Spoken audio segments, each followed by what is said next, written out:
दिन दहाड़े शूटआउट की तस्वीर दिल्ली के अलीपुर की है, जहां दो बदमाशों ने एक हार्डवेयर व्यापारी के बेटे सन्नी पर ताबड़तोड़ फायरिंग कर दी। सीसीटीवी की तस्वीरों में सुबह के 11:38 का वक्त हो रहा है। तभी दो बदमाश कॉलेज का पता पूछने के बहाने दुकान के अंदर दाखिल होते हैं। दोनों बदमाशों ने पिस्टल के साथ अपने हाथ पॉकेट के अंदर डाल रखे हैं। दोनों बदमाश दुकान का मुआयना करते हैं और दुकान से बाहर चले जाते हैं और फिर अचानक दोनों बदमाश दुकान के अंदर आकर काउंटर पर बैठे व्यापारी के बेटे सन्नी पर दनादन फायरिंग शुरू कर देते हैं। सन्नी अपनी जान बचाने के लिए दुकान में अंदर की तरफ भागता है। 32 साल के सन्नी को 3 गोलियां लगी है। गंभीर हालत में उसे हॉस्पिटल में भर्ती किया गया है। उसने पूछा इनसे कि सदानंद कॉलेज का, इन्होंने कहा कि आगे जाओ सामने कॉलेज। वो वापस मुड़े और 1 मिनट के बाद फिर वापस आए। पीछे जाने के बाद फिर वापस आए और फायर कर दिया। जानकारी के मुताबिक शूटआउट का ये मामला अवैध उगाही से जुड़ा है और पिछले हफ्ते ही एक गैंग ने 50 लाख की रंगदारी मांगी थी। फिलहाल पुलिस सीसीटीवी की मदद से हमलावरों की शिनाख्त में जुटी है। बिहार के गया में एक लड़की की सिरकटी लाश मिलने से सनसनी फैल गई। पुलिस इसे ऑनर किलिंग का मामला बता रही है, लेकिन मृतक लड़की के घर वाले इन आरोपों से साफ इनकार कर रहे हैं। घर वालों का कहना है कि पुलिस परिवार पर जबरदस्ती जुर्म कबूल करने का दबाव बना रही है। पुलिस ने इस मामले में मृतक लड़की के पिता और उनके दोस्त को गिरफ्तार कर जेल भेज दिया। पुलिस के मुताबिक ये ऑनर किलिंग का मामला है और पिता ने ही अपने दोस्त के साथ मिलकर लड़की की हत्या की साजिश रची।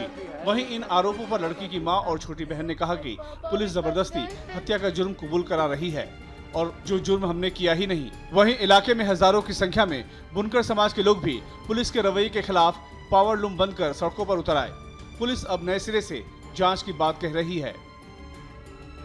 हम ओपन माइंड के साथ काम कर रहे हैं और जो भी इनपुट्स किसी भी मीडियम से मिल रहा है उस पर बहुत डिटेल इन्वेस्टिगेशन होगा और हम लोग एश्योर करते हैं कि घटना का पूरा घटनाक्रम विद कंप्लीट एविडेंस जो हर आदमी के लिए कन्विंसिंग होगा वो हम सामने लाएंगे, जल्दी लाएंगे।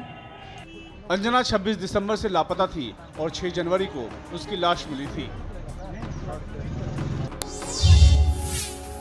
भारत और बांग्लादेश की सीमा से सटे पश्चिम बंगाल की मुर्शिदाबाद पुलिस ने हथियार सप्लाई करने वाले गिरोह का पर्दाफाश किया है। पुलिस ने इनके पास से 7 mm की 10 पिस्टल और 50 कारतूस बरामद किया है। साथ ही एक शख्स को गिरफ्तार भी किया है। पुलिस ने गुप्त सूचना पर मुर्शिदाबाद के मधुपुर इलाके में एक पिकनिक स्पॉट पर छापा मारकर हथियार बरामद किया। पुलिस भी इस बात से हैरान है कि एक शख्स के पास इतने बड़े पैमाने पर हथियार कहां से आया। पुलिस अंदेशा जता रही है कि गिरफ्तार शख्स किसी हथियार सप्लाई गिरोह का सरगना है या उसका सदस्य। फिलहाल पुलिस पूरे मामले की तहकीकात कर रही है।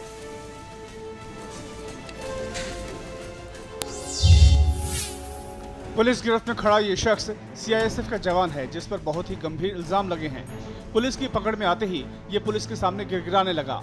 छत्तीसगढ़ के दंतेवाड़ा में सीआईएसएफ जवान का गायब हुआ AK-47 और 30 राउंड कारतूस पुलिस ने बरामद कर लिया। पुलिस के मुताबिक सीआईएसएफ जवान पांडेश्वरन ने ही AK-47 गायब किया था। पुलिस ने बिलासपुर में रहने वाले उसके परिजन के पास से AK-47 बरामद कर लिया। पुलिस का कहना है 10 जनवरी को AK-47 गायब हुआ था, जिसके बाद पुलिस ने मामला दर्ज कर तफ्तीश शुरू कर दी थी। जांच के दौरान पुलिस ने कुछ सीआईएसएफ जवानों से पूछताछ की। पूछताछ के दौरान ही आरोपी पांडेश्वरन पर शक हुआ। पुलिस ने डिटेल खंगालना शुरू किया और पांडेश्वरन के परिजनों के पास से AK-47 बरामद कर लिया। प्राइमरी पूछताछ में वो कह रहे हैं कि AK-47 को ले जाकर तमिलनाडु में कुछ गांव में कुछ लोगों से उनकी दुश्मनी थी, जिन्होंने पहले उनकी मार पिटाई की थी, जिसमें वो जेल गए थे। जेल से छूटने के बाद उनको धमका रहे थे, तो उनसे बदला लेने के लिए 5-6 लोगों को गोली मार के हत्या करने की इनकी प्लानिंग थी। पांडेश्वरन ने पूछताछ में कई खुलासे भी किए। पुलिस पूरे मामले की तफ्तीश में जुटी है। खेतों में लहलाती अफीम की खेती की तस्वीर मध्य प्रदेश के डिंडौरी जिले की है। यहाँ करीब आधा एकड़ खेत में अफीम की करीब 10,000 पौधे लगाकर इसकी पैदावार की जा रही थी। अंतर्राष्ट्रीय बाजार में इसकी कीमत करोड़ों में बताई जा रही है। खेतों में खड़ी अफीम की फसल तैयार होने की कगार पर थी, लेकिन जैसे ही पुलिस को इलाके में अफीम की खेती की जानकारी मिली, दलबल के साथ पुलिस टीम मौके पर पहुंची। पुलिस, आबकारी और राजस्व विभाग की टीम ने कार्रवाई करते हुए खेतों में अफीम की खड़ी फसल को मजदूर लगाकर उखड़वा दिए।